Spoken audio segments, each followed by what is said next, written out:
Oynayacak bunlar kol ucunda götürümüz. Birini bana ameliyat kısmaya demişler.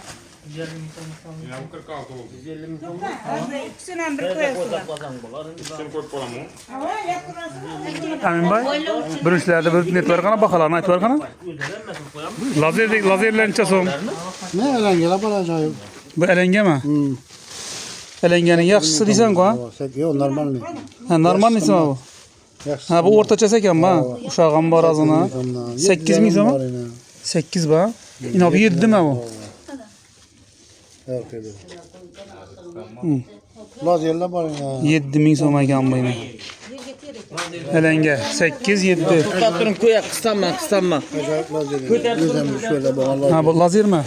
11'den. 11'den beresen ha? Lazerdi. Malades. Lakin şurada iyi gelen lazer. Zeperkin lazeri bu. Ha, zaperdiki mi? Top değil ki. Hava. Acayip çıktı.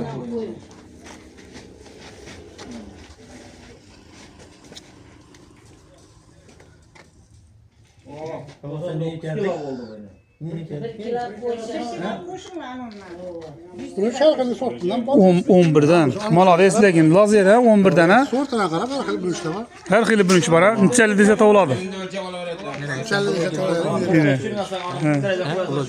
Seçke ise seçke barana. Yine sechka. Sechkalar necha so'm? Seçke 2'den 2,5 maça. Seçke sana kadar. 2'dan 2,5 gacha ha. Malades. Nechalik desa cheksiz tovladi ha. Ne adamlarım yemeği alıp yattı bunun için. Ha, yine adamlar kelib Acayip yalaktı bunun için almasın. yine shu yerga kelib ketibdilar qarazda. Acayip bunun için.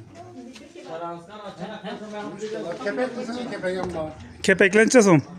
Kepek 600'den 1000 son maça barana. Kepek kanadı olup yattı kepek. Ha, 600'dan 1000ga deyim bana. Sholı kepek. İçeri deseler bağır. Nechalik desalar bor deydi yine kepeklari ajoyib. Yine kepeklari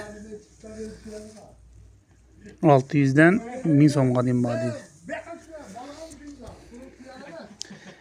Berdiğin adresi Xorazm Bag'atda. Qulan Qarabog'da. Adresimiz Bag'at. Qulan Qarabog'da. Shu Xorazmga kelaverasizlar, men mana birinchilarni bir qator tanishtirdim.